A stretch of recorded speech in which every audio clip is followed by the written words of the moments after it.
Welcome to Nuclear Hot Seat, the weekly international news magazine keeping you up to date on all things anti-nuclear. My name is Libbe Halevi. I'm the producer and host, as well as a survivor of the nuclear accident at 3 Mile Island from just 1 mile away. So I know what can happen when the nuclear so-called experts get it wrong. This week, we talk with Dr. Helen Caldicott for specific information on her upcoming symposium on the dynamics of possible nuclear extinction. Dr. Caldicott shares much about her concerns, her reason for calling a symposium on nuclear weapons at this time, and includes an awareness we all need to have about the nuclear dangers of artificial intelligence. Plus, the ever-popular features, Numbnuts of the Week, activist shout-outs, some surprising news for Jon Stewart and The Daily Show, and more nuclear information than CNN covered all last month and the month before that, and so on and so on. All of it coming up in just a few moments. Today is Tuesday, February 3rd, 2015, and here is the week's anti-nuclear news. Over in Japan, water everywhere, nor any drop to drink. Japan's nuclear regulator has approved a plan by TEPCO to drain still radioactive wastewater from the firm's crippled Fukushima Daiichi nuclear disaster area into the sea, yes, the Pacific Ocean. With the wave of a magic pencil, these regulators have approved the controversial plan and say TEPCO officials can flush this water into the ocean. Local fishermen know better. They say, we can't trust TEPCO. If they proceed with their plan, the situation will surely go back to how it was before. I'm worried that the government and TEPCO will act to suit themselves. Ya think? One of the problems is that the waste management system, known in English as ALPS, is designed to remove most of the remaining radioactive contaminants. So let's define most. According to TEPCO, they can reduce 62 nuclides below the density limit. Now remember, that's not the same as zero. That's just the limit as placed by the industry and the government, which are pretty much in cahoots with each other. Even the Japan Atomic Energy Agency admits that they did detailed calculations for 1,200 radionuclides. That's a lot more than 62. Dr. Gordon Edwards, co-founder of Canadian Coalition for Nuclear Responsibility and a court-certified nuclear expert, stated, "The water can't be dumped into the ocean. It's completely unsafe because of these fission products. It's impossible for them," meaning TEPCO or the Japanese government, "to remove all those hundreds of radioactive materials. They know how to remove about 62 of them, but there's other ones that they cannot." TEPCO has been storing the contaminated water in about 1,000 tanks on site, but they're reluctant to release it into the ocean. Why? Not because it's the wrong thing to do, or it will contaminate the ocean for thousands, tens of thousands, perhaps hundreds of thousands of years. No. TEPCO has been reluctant to release the contaminated water because they want to avoid adding to tensions with local communities and criticism from neighboring countries and some nations with a Pacific Ocean coastline. Gee, I wonder why they might object. Oh, that's right. I live on the west coast of the United States, and I object. But the problem, from the Japanese perspective, is that TEPCO is close to running out of space to build new tanks at the facility.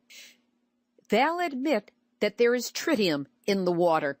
No mention of other possible radionuclides, of which there are, as we heard, hundreds, if not more than 1,000.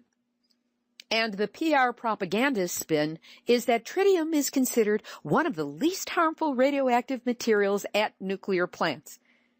Well, yeah, if you compare it to plutonium. Doesn't mean it's harmless. There's no such thing as a harmless dose of radiation.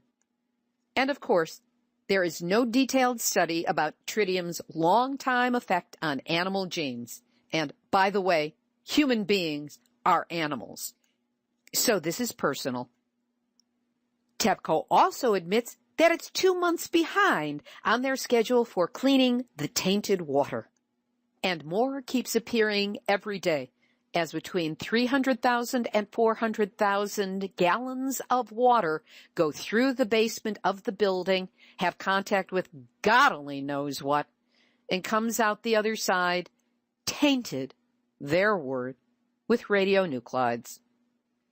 Kind of like the Sorcerer's Apprentice, only there ain't no wizard to stop this flow.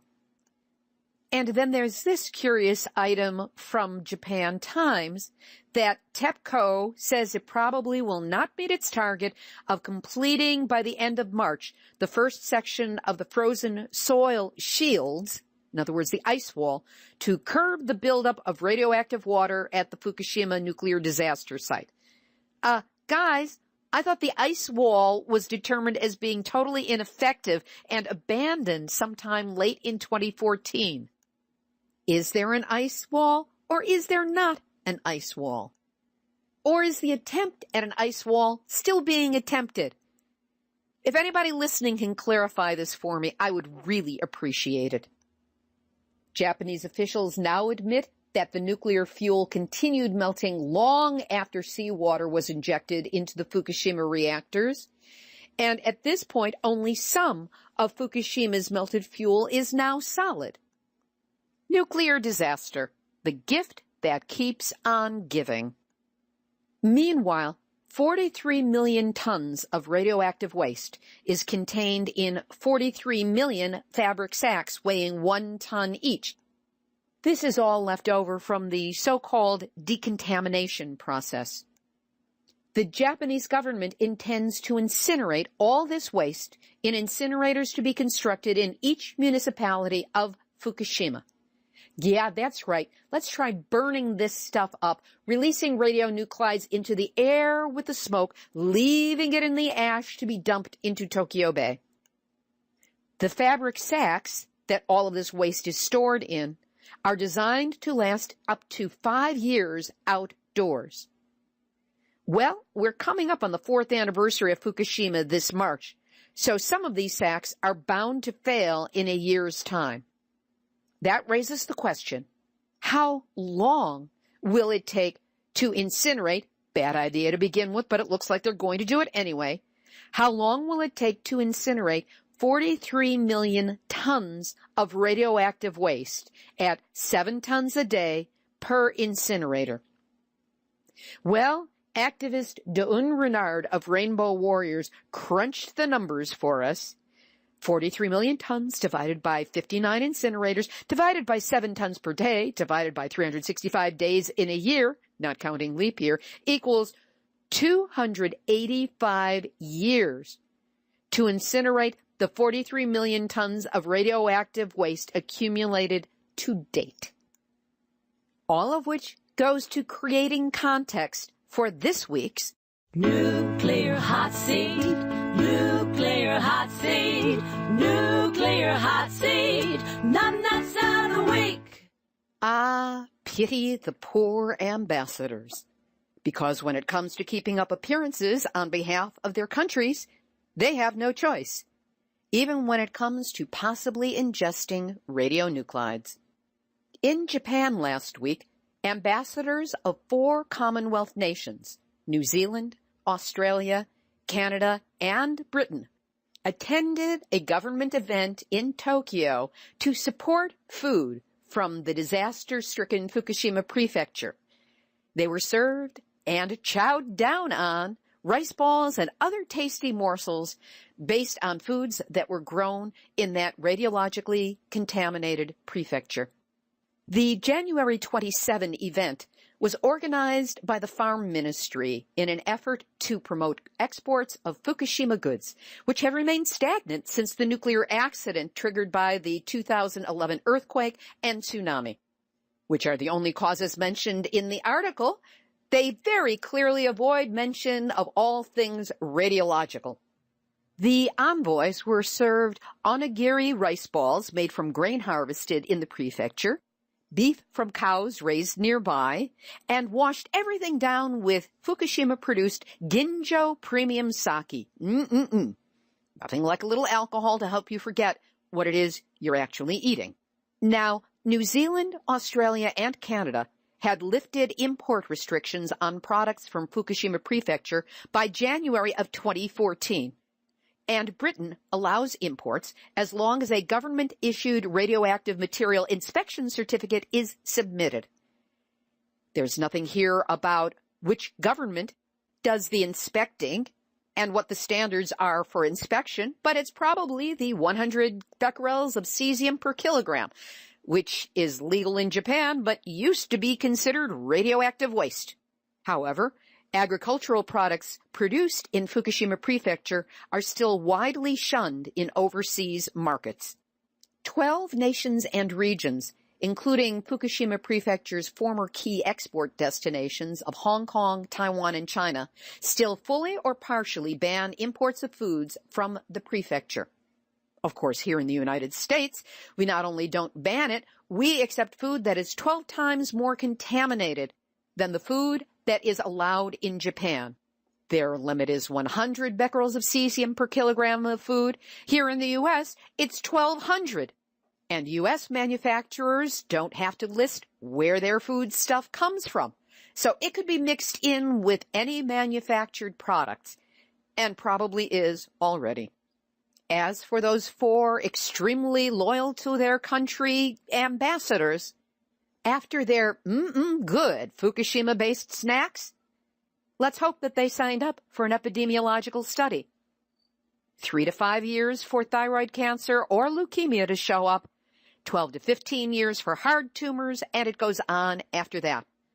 Let's track these guys and find out what happens to them after consuming this food. And that's why Farm Ministry of Japan, you who produced this event, you are this week's Nuclear Hot Seat Numbnuts of the Week. Tetsu Kariya, author of the gourmet manga Oishinbo, says in the series' latest edition that radiation is so high in Fukushima Prefecture it is causing nosebleeds among local residents. The theme echoes one in a previous story that critics panned when Kariya had the main character suffer a nosebleed after visiting the radioactive remains of the Fukushima nuclear power plant. The controversial episodes ran in Big Comic Spirits magazine last May and was covered on Nuclear Hot Seat. But when the manga was compiled into book form, critical passages, including one linking nosebleeds and radiation exposure, were watered down. In his latest book, Kariya questions the Environment Ministry's assertion that radiation is unlikely to be causing nosebleeds locally. He cites surveys that found that many people have been suffering nosebleeds in the prefecture. In the final chapter, Kariya emphasizes that the reconstruction of the lives of people is far more important than the recovery of the land of Fukushima.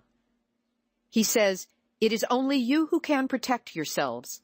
Please have the courage to flee from Fukushima."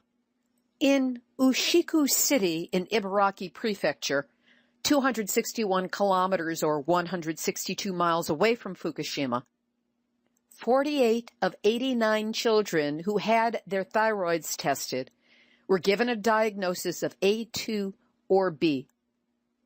A diagnosis of A2 is given when a thyroid nodule is found, but it's smaller than 5 millimeters, or a cyst is found that is smaller than 20 millimeters. Once they are larger than that, a diagnosis of B is given, both for the nodules and the cysts, meaning only less than half of those tested turned out to be free of any abnormality. Meanwhile, the Ushiku city government states that 40 children with diagnosis of A2 don't need any follow-up inspection. Yeah, right. And if it was your kid? Bridging over from Japan to the U.S., Japan and U.S. government experts now admit that the West Coast was hit by radioactive plumes from both massive Fukushima explosions. The plume released from Fukushima was shown to have increased air concentration of radionuclides in Sacramento, California, Melbourne, Florida, Sandpoint, Alaska, and Oahu, Hawaii. The dates these hit were anywhere from March 18th to March 22 of 2011. Ironically, the name of the program that has just recently provided this data is the worldwide version of System for Prediction of Environmental Emergency Dose Information, the acronym for which is SPEEDY. Considering it took almost 4 years, that's not very speedy at all. Good news for Californians. Our state attorney general, Kamala Harris, has started an investigation into the California Public Utilities Commission's $3.3 billion bailout of San Onofre on behalf of Southern California Edison. State investigators seized computers and other items from the homes of former California Public Utilities Commission President Michael Peavy and former PG&E Vice President Brian Cherry, who is at the heart of a judge shopping controversy that has embroiled the regulatory agency for months. Thanks but no thanks to the CPUC, ratepayers in San Diego County and Southern California are covering that $3.3 billion out of $4.7 billion in shutdown costs as a result of faulty steam generations that leaked in 2012 and prompted San Onofre to be closed for good in 2013. Last summer, emails released under the California Public Records Act appeared to show Peavy maintained unusually close ties to executives from companies he was in charge of regulating. How J.W. Burns of him. Peavy regularly traded emails and accepted private meeting invitations from Edison executives and other utility officials, and acceded to requests they made to him privately. One called him such a dear and a great friend. Oh, by the way, Michael Peavy worked as president of Southern California Edison before he was named president of the California Public Utilities Commission in 2002. And in a particularly egregious email exchange in April of 2011, Peavy congratulated PG&E executives for how the company handled publicity regarding a license renewal for the controversial Diablo Canyon nuclear power plant in San Luis Obispo. Children, can you say conflict of interest? Sick 'em, Kamala. Here are some reactor updates.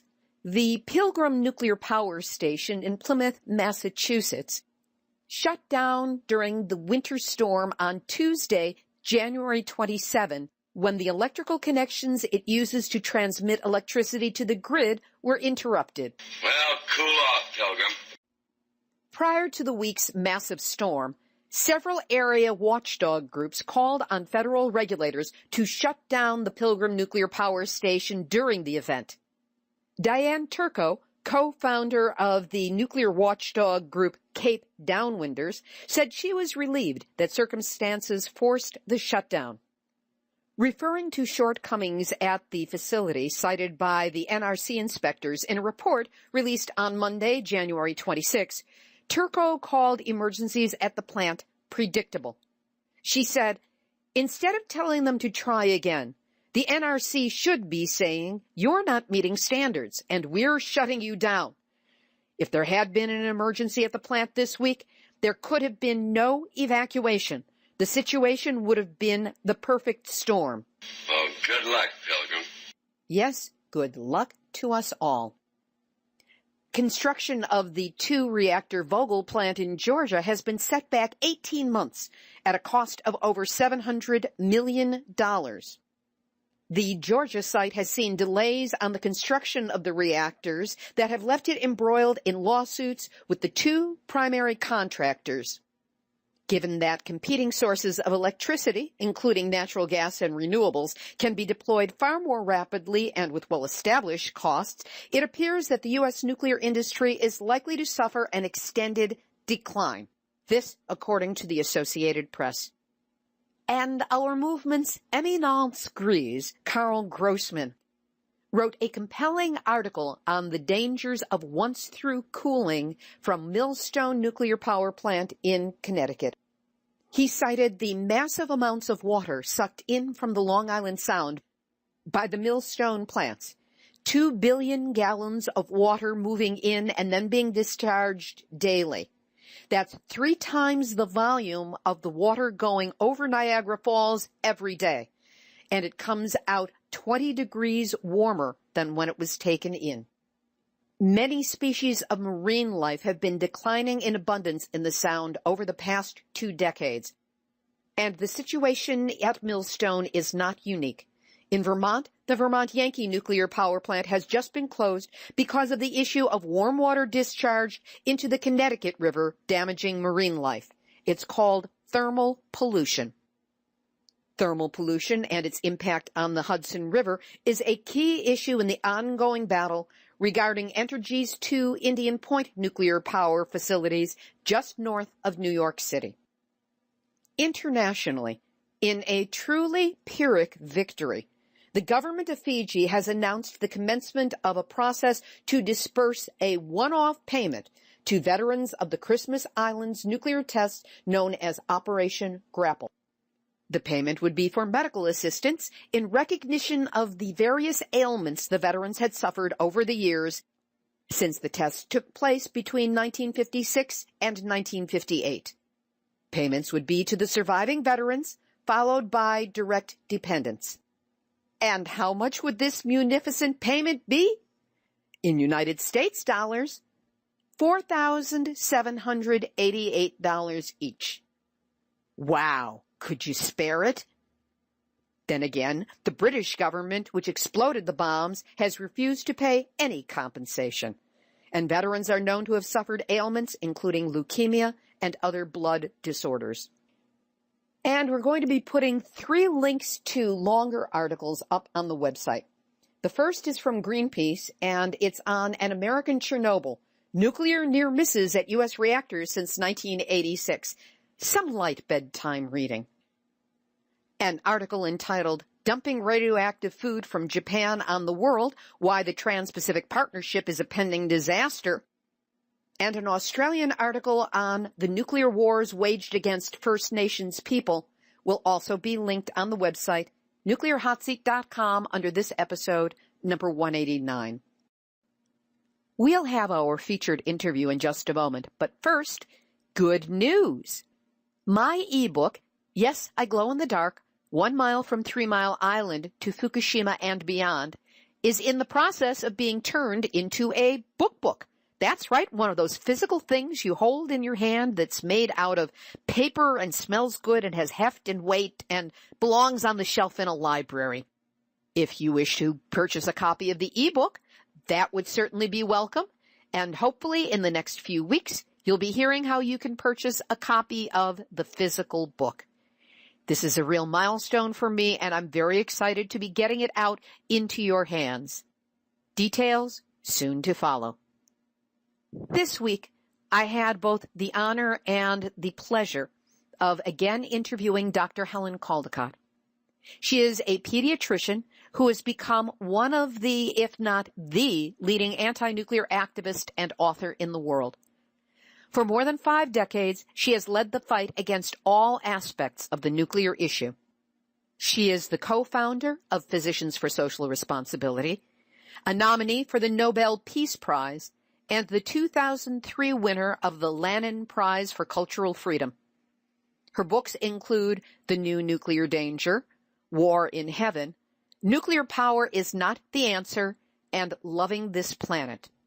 In 2013, she produced the extraordinary 2-day international symposium, The Medical and Ecological Impact of Fukushima, which resulted in another book, Crisis Without End. Now she is again producing a symposium, this time on nuclear weapons and allied issues. It's called Symposium on the Dynamics of Possible Nuclear Extinction. Dr. Caldicott is not one to shy away from a tough title or the even tougher information. Give a listen. Dr. Helen Caldicott, welcome back to Nuclear Hot Seat. Thank you. What led to your decision to produce a second symposium, this time on the dynamics of possible nuclear extinction?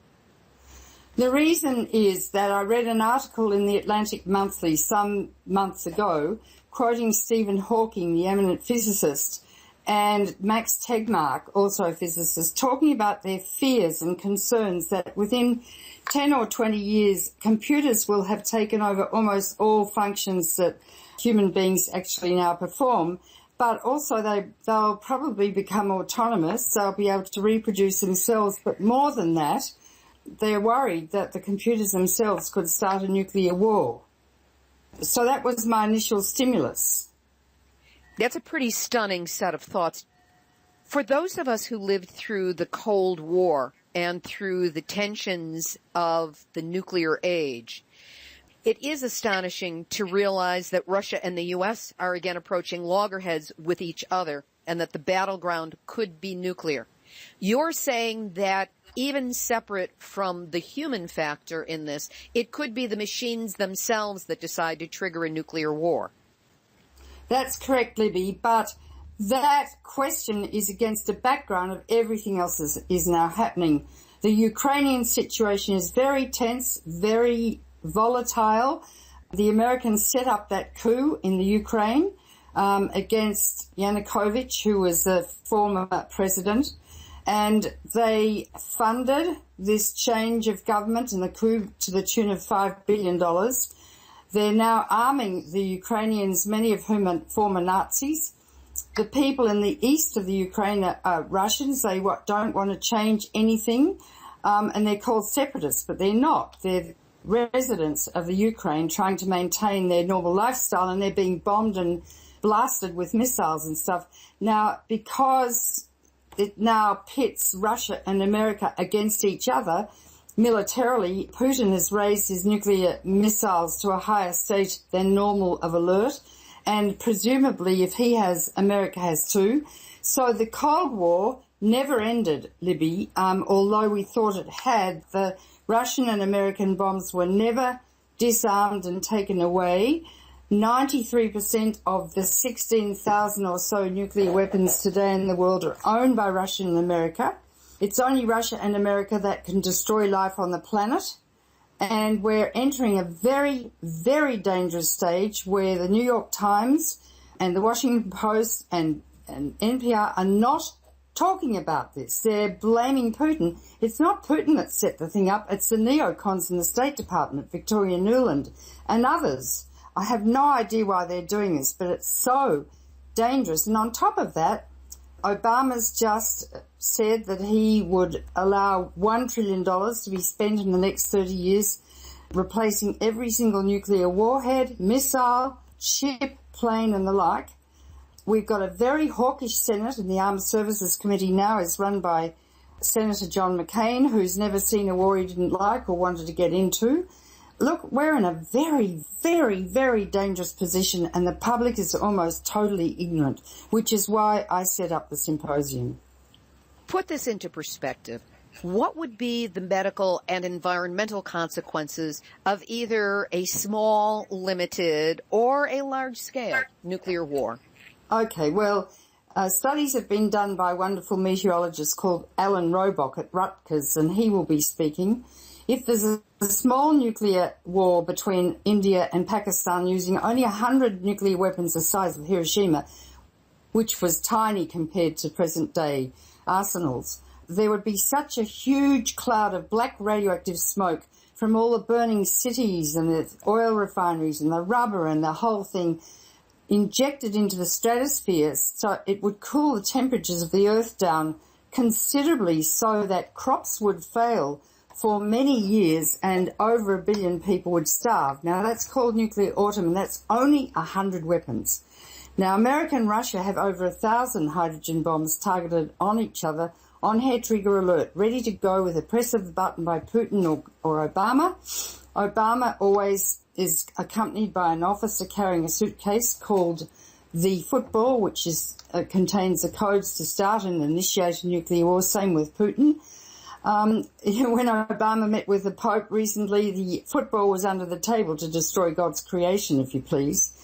And the weapons only take 30 minutes to go from launch to land. And in that interim, as they're travelling through space, the other country's satellite or radar picks up the attack. They've pressed their button and it's all over in about an hour. Every town and city with a population of 50,000 or more probably is targeted in the US. There are 10 hydrogen bombs, huge things. Russian bombs are big. 10 hydrogen bombs targeted on New York City alone, 2 for each airport, 1 for each bridge. There's such a redundancy of weapons. There are probably 60 targeted on Washington and maybe on Moscow. And it's not just America that's targeted and all the universities and industries and the like, but since the Cold War, America's thought it fit to target China as well. England, Europe, Canada, Australia, Japan, they're all targeted. So if this happened, and it could happen tonight, I have to tell you, then by accident, by design, by human error, and that's what the symposium will be about fundamentally, as all the cities burn ferociously, absolutely ferociously, such a cloud of toxic black smoke will be injected into the stratosphere from all over the world that it will literally block out the sun for up to 10 years, creating what's called nuclear winter and a short ice age, and everything and everyone will freeze to death in the dark.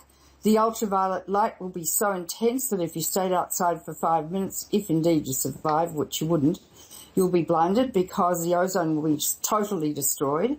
The fallout will be so intense that, well, they say if you are in a fallout shelter, but if you're in a fallout shelter, the fires will suck out all the oxygen in the shelter and you'll be asphyxiated. However, if you did survive, you can't come out for 6 months because the radiation will be so intense. What about food? Well, they said they'd send out the old people to collect food because they won't live long enough to get their cancers. And on. I can keep going, Libby, if you want. It's just almost unbelievable, but it's true. This brings back all of the existential angst that I remember growing up in the middle of through the 1950s when we were so aware of Russia being a threat to us and the bomb being an ultimate threat to us all. How and why do you think our awareness has slipped to the point where modern generations, the younger generations, have no real awareness of what a nuclear bomb explosion could mean? Well, several reasons. When the Cold War ended, I and most other people thought, thank God it's over, and we collapsed on our couches. We were so tired and exhausted trying to, bring the Cold War to an end. And we assumed, stupidly, that the politicians would get rid of the nuclear weapons very fast. Well, George Walker Bush, he actually got rid of some of the nuclear weapons in Europe to help Gorbachev, so Gorbachev could rid the nuclear weapons from the Eastern Bloc countries into Moscow so they would be secure and no one could start a nuclear war. Then Clinton got in. Clinton had no guts. And he'd never been to Vietnam, so, he wasn't a soldier, he hadn't killed anyone. And he didn't stand up to the Pentagon, and he left all the weapons in place. He could, though, if it had any courage and a spine to speak of, written out an agreement and flown in Air Force One over to see Boris Yeltsin, who was a hardened alcoholic and totally compliant with America at the time. And he could have said, Boris, sign here, we're going to abolish nuclear weapons as fast as we can. And Boris would have signed. But Clinton was, I think, intimidated by the Pentagon, and he left all these weapons in place. And now Obama wants to upgrade them all and replace them all, for Christ's sake. And if we have a nuclear war tonight, it's all on Clinton's shoulders, I have to tell you. And, I worked so hard during the nuclear weapons freeze, kind of helping to lead that really second American revolution against nuclear war. And, one man can determine the fate of the earth. And I would say that's Clinton. And now all the gloves are off, and Russia's saying she'll upgrade all her nuclear arsenal. God help us, you know. And the nuclear power industry is selling nuclear power reactors all over the world, which are bomb factories, because each of them make 500 pounds of plutonium a year, and you only need 10 pounds to make a bomb. And plutonium lasts for 500,000 years. So, you know, you might have a stable government now that you sell a nuclear power plant to, but in 20 years you might get a raging dictator or a madman or woman who would start building bombs. So what America is doing and other countries is producing lateral proliferation of nuclear weapons, which destabilizes the so-called balance of terror between Russia and America. And, you know, on 9/11, when no one knew what the hell was going on, the Air Force, Stratcom, put your missiles on the highest state of nuclear war alert. It went from DEFCON 5, 4, 3, 2. And 1 is press the button, because no one knew what was happening, you see? Human fallibility, human anxiety. In the last year, there have been stories of U.S. nuclear launch personnel in the missile silos cheating on tests by texting each other answers, and also nuclear launch technology being based on computers so old that their floppy disks are literally floppy disks. How does this aging technology, how does the clear lack of honorable, skilled, reliable, and tested personnel impact our nuclear weapons safety? Well, it's terrifying. You see, the officers in the missile silos, there are 2 of them aged about 18 to 22, each armed with a pistol, one to shoot the other if one shows signs of deviant behaviour, so I guess the deviant one could shoot the normal one.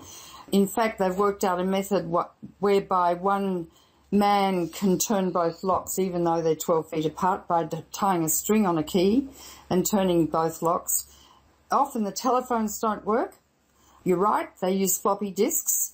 They go to sleep on the job. They take drugs before they go down there, because being in a missile silo isn't very sexy for the Air Force. You don't get promoted and get stars and stripes and ribbons on your chest by sitting there waiting to blow up the world. It's boring as anything, and I've met some of the girlfriends of these blokes, and some of them take drugs before they go down to do their jobs. Now, if that's bad, can you imagine what the Russians are up to? You know, we have no idea, but you'd have to assume that their people are also they're not up to scratch. I read in the 80s that many of the people in the Russian military are such alcoholics they drink the antifreeze out of their tanks, you know. So we're in a very, very deleterious, precipitous position, and no one knows about it. It's like we're all practicing psychic numbing, walking like lemmings towards the nuclear cliff of annihilation. In fact, it's the media that are determining the fate of the earth. They're being quite wicked in America. The New York Times, the Washington Post, NPR, CNN, Fox, of course, are blaming Putin for the current situation in the Ukraine. And in fact, it's the State Department and the neocons in America who fostered the coup that got rid of Yanukovych and put in a puppet in the Ukraine. I can't remember his name now, Poroshenko. And there are a lot of ex-Nazis working with the Americans and Poroshenko. The people in the east of Ukraine are Russians, and they are called separatists and some other derogatory term. They're not. They just want to maintain their standard of living and live as they've always have. So what America is obviously doing, they've put a puppet into government in the Ukraine, provoking Putin, like sticking needles into him. Now, I think he's probably a bit paranoid, I'm not sure, but, you know, in medicine you don't provoke a paranoid patient or they're likely to do something really awful. In fact, maybe even kill you. So I can't understand the American media, but I do know that the New York Times promoted the invasion of George W. Bush into Iraq by publishing 5 front-page articles by Judith Miller saying that Hussein had weapons of mass destruction, and that was a lie. They conceded later that they shouldn't have done that, but they're partly responsible for the death of over 1 million people in Iraq. The media, if they don't tell the truth, and they go down the propaganda line as mouthpieces for neocons and really crazy people, I mean, people don't know. People don't know, and without knowing, then people can't act. And as President Jefferson once said, An informed democracy will behave in a responsible fashion, and I'm afraid this democracy in America, if indeed it is a democracy, is totally uninformed about this horrific situation. Yet, if you think there was a case of rabies in New York, that would be front-page headlines throughout the country. In the materials for the symposium, you talk about assessing the situation, the nuclear situation, from an anthropological perspective. What do you mean by that? Well, what causes men to kill? My next book's going to be called Why Men Kill and Why Women Let Them. What is this killing instinct? And if it's not abated and we don't put a stop to this psychological aberration that we have, we're going to destroy ourselves.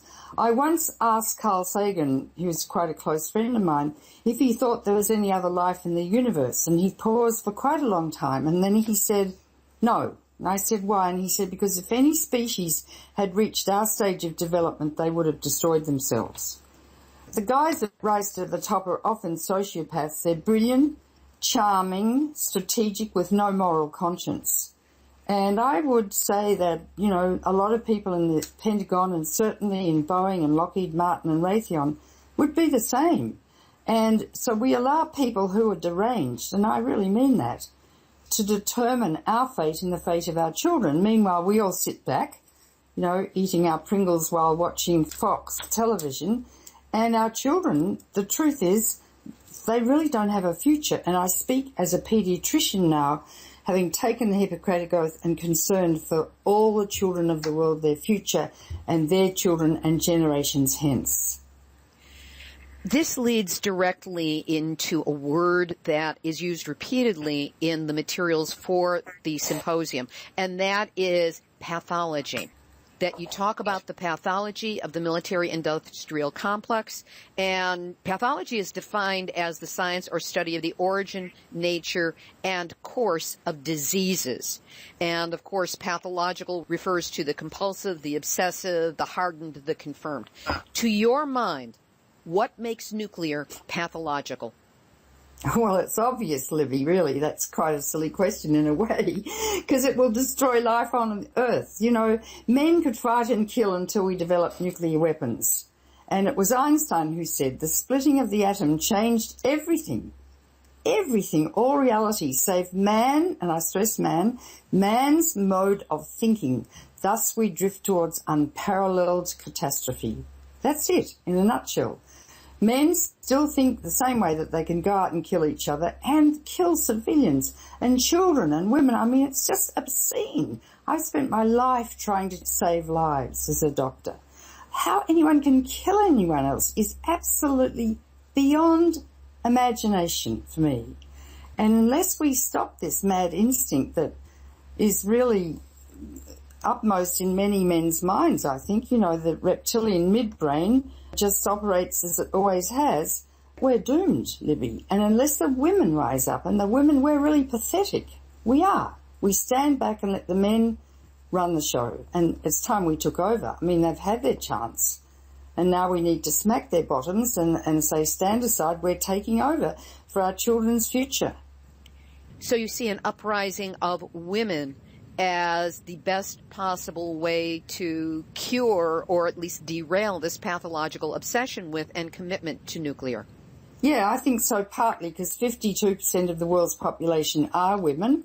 We have all the babies and we don't use our power. You know, so often I'll give a talk and everyone will come crowding around me and a man will say something and I'll say, look, that's a great idea. Why don't you run for Congress? And he says, sticks his chest out and says, yeah.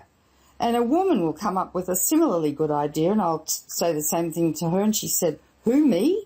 And she literally steps back 3 paces. So I don't know if we're going to have the passion like Joan of Arc or La Pasionara in Spain to rise up and say, okay, enough's enough. This is not going to keep going. You've got to stop killing. You've got to stop killing, or we'll blow up the planet. Changing focus just a little bit. On Saturday night at the symposium, February 28th, there will be a screening of Stanley Kramer's 1959 film On the Beach. What is your history with the film? Well, my history with that is very profound. I actually read the book first on the beach by an Australian author called Neville Shute. And it's about a nuclear war that occurs in the Northern Hemisphere by accident, and everyone dies, and the only people left alive in the world are people in Melbourne because it's so far south in Australia. And it describes the last days of the people in Melbourne, and gentlemen were having their last gin and tonic at the Melbourne club, and how the government dispensed cyanide capsules so that parents could kill their babies immediately and wouldn't have to die of the horrific effects of radiation illness with their hair falling out, vomiting and bleeding to death. And at the end of that book, the beautiful, elegant streets of Melbourne were still there, and this is in Stanley Kramer's film.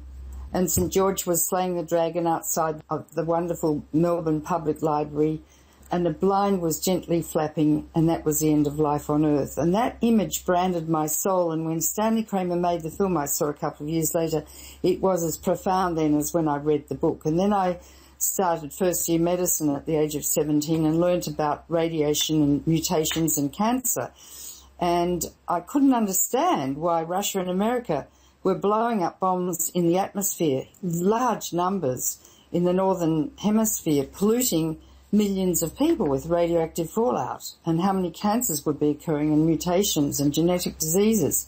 And I've been in that mode ever since. I could never understand. So that film really got to me. And the reason I'm playing it at this conference is, Libby, we can talk till the cows come home. Facts, figures, psychology, all very left brain. But unless it gets right into the pit of our stomach or gut, what it really feels like to face the end of life on Earth from a personal perspective, it doesn't really change anything. And what I'm hoping to do is, with the scientists who are speaking, and I've got some of the best speakers and scientists in the world at this conference, and the people who come, that they will be so shocked that it will change their lives and that they will decide to do something about it. Is there anything that you would like to add? No, only that, as Jefferson said, an informed democracy will behave in a responsible fashion, and it's your responsibility, I'm talking to everyone now in the audience, as you live in a democracy, to become absolutely, totally informed about this issue. So I would invite you to go to my webpage, HelenCaldicottFoundation.org, check out the symposium, read as many articles as you can on the profound consequences of nuclear war and how it could happen, and the Ukrainian situation, the like, and come to the conference. It will be live streamed, but there's nothing like being there. It's being held in the New York Academy of Medicine, beautiful marble building with huge, sort of laden with a history of medicine. And it will be, I think, a situation that may, in fact, change your life forever. So I'd love to see you there. Well, you will be seeing me there because I'll be attending and interviewing people on behalf of Nuclear Hot Seat. Dr. Caldicott, I want to thank you for everything, for all you've been doing. I often refer to you as the goddess Athena for your ferocity and your steadfastness in the work that you have done. And I look forward to greeting you personally and participating and sharing word of this important event with the listeners of Nuclear Hot Seat. Thank you very much, Libby. I look forward to seeing you too. That was Dr. Helen Caldicott talking about her upcoming symposium on the dynamics of possible nuclear extinction. We will have a link up to where you can sign up for that symposium and learn more about it on our website, nuclearhotseat.com, under this episode, number 189. Speaking of that symposium, I will be attending, thanks to the generosity of some listeners to Nuclear Hot Seat. But I do not yet have the resources to cover many of the expenses connected with this trip. If you would like to help me help you get the cutting-edge information, not just what will be shown on live stream, but individual interviews with many of the participants, please go to nuclearhotseat.com on the homepage, scroll down, and click on the big red donate button. Whatever you can do to help, know that it's appreciated, and it will go a long way towards helping me get the information to you that you deserve and that you certainly will not be getting from mainstream media. Whatever you can do to support, you have my appreciation and my gratitude. Dr. Caldecott spoke movingly of the impact of the movie on the beach and what it did to set her on the course that she has followed ever since in her life. Last week, at a speaking engagement I did as part of the Great Minds series of Eileen Proctor here in Los Angeles, one of the attendees was Karen Kramer, widow of the late Stanley Kramer who produced the movie. Mrs. Kramer spoke movingly about having met Dr. Caldecott, and Mila Reason, a No Nukes activist, caught her talk on video. We will be having a link up on the website, nuclearhotseat.com, under this episode, number 189, if you want to see how a member of Hollywood royalty responded to one of our leading lights. Hey, Jon Stewart, guess what? I'm going to the Daily Show. Now, I'm not yet expecting a red carpet from you. What I've got are tickets to be able to stand in line for your March 2nd show, right after the symposium in New York. And of course, I have every intention of snagging a seat, if not a face-to-face with you. Proximity is power, booby, and this is the first time I will be on your show. All right, perhaps it was just going to be me whooping in the background with the rest of the audience, but I'm not yet done with you, and I will succeed in becoming your nuclear pundit. Yes, yours, Jon Stewart. I just thought you should know that I'm going to be there in case you want to speed up the process. Activist shout out, we're turning back to No Nukes activist Mila Reason. She has something to tell us about an important action that can possibly result in shutting down Pacific Gas and Electric's decrepit Diablo Canyon nuclear plant. Mila wrote to me, within the next few weeks, the staff of the California Water Resources Control Board is expected to issue recommendations requiring PG&E to bring Diablo Canyon into compliance with California's landmark policy to protect the marine environment. It's called California's once-through cooling policy. Side note from me, we referenced once-through cooling in the story about Millstone in Connecticut. Back to Mila. A 30-day comment period will begin as soon as the staff recommendations are issued, and it is critically important that as many people as possible weigh in during that 30-day period. Expect petitions and letter-writing campaigns to be announced. For updates, you can check at nonukesca.net. And no, you do not have to be from or living in California to comment. After all, California has a big tourist industry and our beautiful coast, and its fisheries are a big tourist draw. So no matter where you are, you can write as someone who visits the state, or someone who loves the seals, sea lions, and turtles that are needlessly being harmed and killed by destructive, antiquated, once-through cooling technology at Diablo Canyon. And as the saying goes, as California goes, so goes the nation. She concludes, I'm not sure if the saying is predictive of what may follow at other nuke plants that use once-through cooling, but I do believe that spirits will be lifted when we get Diablo Canyon shut down. Thanks for the heads up, Mila. Here's today's final thought. Dan Rudka is a former nuclear energy worker who lives in Port Hope, Ontario, Canada. He worked for one of the nuclear industries, Zerkatech, which would become Cameco, which is an enormous nuclear energy supplier in Canada. Dan has now been ill for 20 years with an extremely rare lung disease. He's been on oxygen supply for the last 2 years and has also developed problems with his bones, blood, and skin.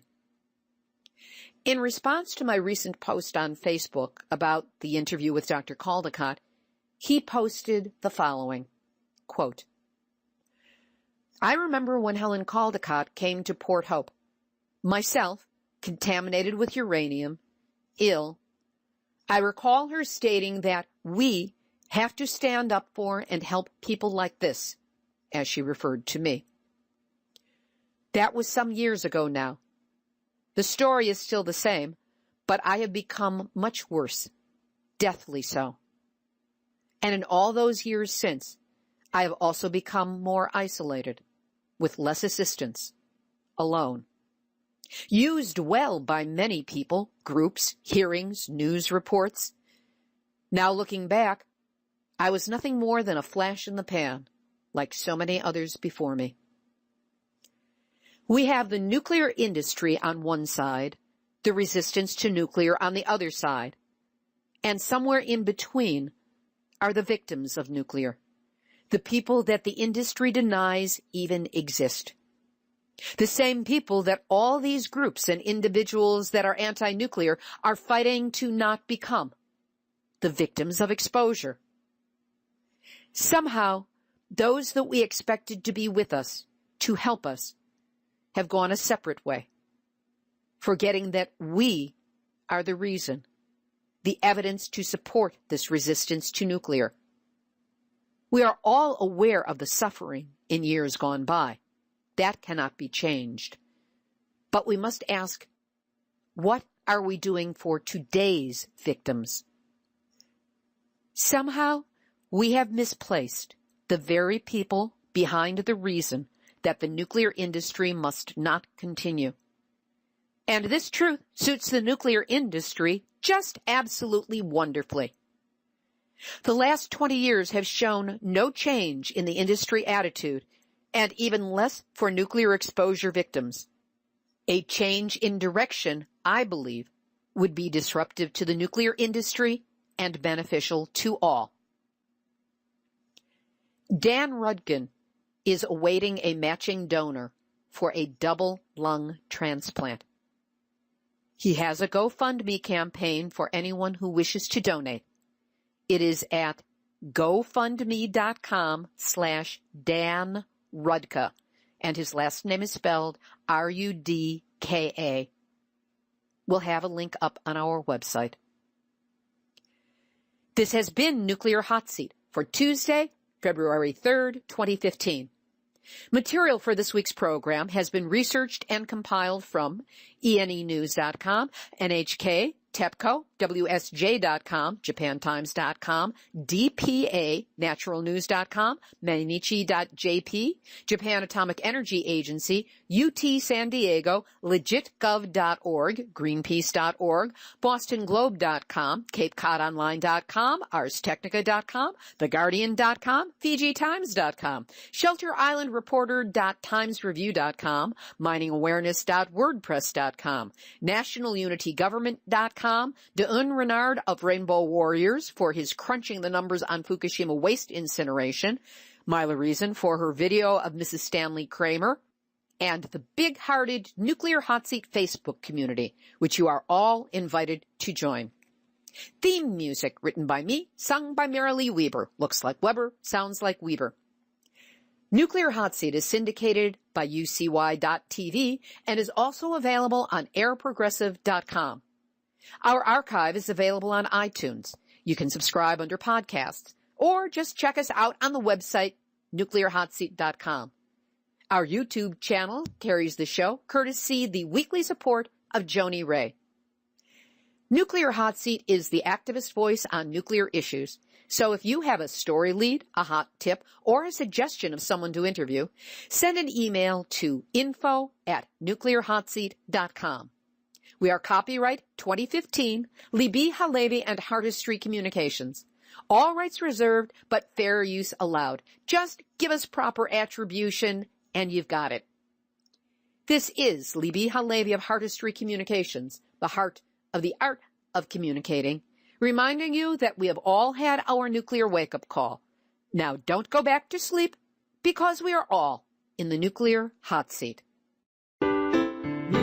Nuclear hot seat, what are those people thinking? Nuclear hot seat, what have those boys been drinking? Nuclear hot seat, the corium is sinking. Our time to act is shrinking, but our activists are linking. Nuclear hot seat, it's the bomb.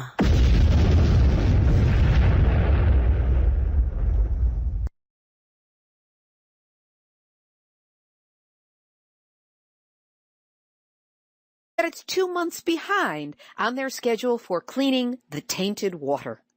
And more keeps appearing every day, as between 300,000 and 400,000 gallons of water go through the basement of the building, have contact with God only knows what, and comes out the other side tainted, their word, with radionuclides.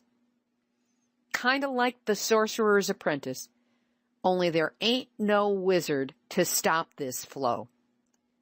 And then there's this curious item from Japan Times that TEPCO says it probably will not meet its target of completing by the end of March the first section of the frozen soil shields, in other words, the ice wall, to curb the buildup of radioactive water at the Fukushima nuclear disaster site.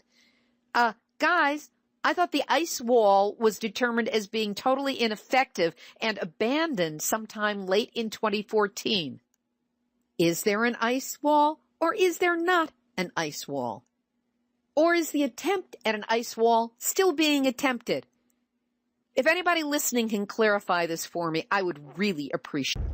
Welcome to Nuclear Hot Seat, the weekly international news magazine keeping you up to date on all things anti-nuclear. My name is Libbe Halevi. I'm the producer and host, as well as a survivor of the nuclear accident at 3 Mile Island from just 1 mile away. So I know what can happen when the nuclear so-called experts get it wrong. This week, we talk with Dr. Helen Caldicott for specific information on her upcoming symposium on the dynamics of possible nuclear extinction. Dr. Caldicott shares much about her concerns, her reason for calling a symposium on nuclear weapons at this time, and includes an awareness we all need to have about the nuclear dangers of artificial intelligence.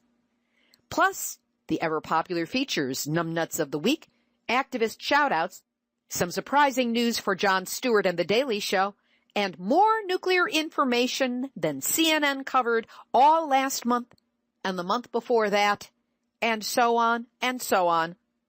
All of it coming up in just a few moments. Today is Tuesday, February 3rd, 2015, and here is the week's anti-nuclear news. TEPCO has been reluctant to release the contaminated water because they want to avoid adding to tensions with local communities and criticism from neighboring countries and some nations with a Pacific Ocean coastline. Gee, I wonder why they might object. Oh, that's right. I live on the west coast of the United States, and I object. But the problem, from the Japanese perspective, is that TEPCO is close to running out of space to build new tanks at the facility. They'll admit that there is tritium in the water. No mention of other possible radionuclides, of which there are, as we heard, hundreds, if not more than 1,000. And the PR propagandist spin is that tritium is considered one of the least harmful radioactive materials at nuclear plants. Well, yeah, if you compare it to plutonium. Doesn't mean it's harmless. There's no such thing as a harmless dose of radiation. And of course, there is no detailed study about tritium's long-time effect on animal genes. And by the way, human beings are animals. So this is personal. TEPCO also admits that that's just the limit as placed by the industry and the government, which are pretty much in cahoots with each other. Even the Japan Atomic Energy Agency admits that they did detailed calculations for 1,200 radionuclides. That's a lot more than 62. Dr. Gordon Edwards, co-founder of Canadian Coalition for Nuclear Responsibility and a court-certified nuclear expert, stated, "The water can't be dumped into the ocean. It's completely unsafe because of these fission products. It's impossible for them," meaning TEPCO or the Japanese government, "to remove all those hundreds of radioactive materials. They know how to remove about 62 of them, but there's other ones that they cannot." TEPCO has been storing the contaminated water in about 1,000 tanks on site, but they're reluctant to release it into the ocean. Why? Not because it's the wrong thing to do, or it will contaminate the ocean for thousands, tens of thousands, perhaps hundreds of thousands of years. No. Over in Japan, water everywhere, nor any drop to drink.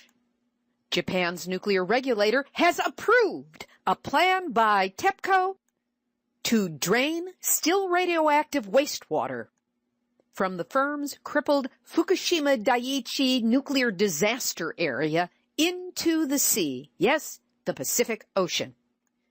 With the wave of a magic pencil, these regulators have approved the controversial plan and say TEPCO officials can flush this water into the ocean.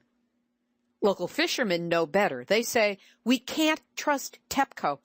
If they proceed with their plan, the situation will surely go back to how it was before. I'm worried that the government and TEPCO will act to suit themselves. Ya think? One of the problems is that the waste management system, known in English as ALPS, is designed to remove most of the remaining radioactive contaminants. So let's define most. According to TEPCO, they can reduce 62 nuclides below the density limit. Now remember, that's not the same as zero.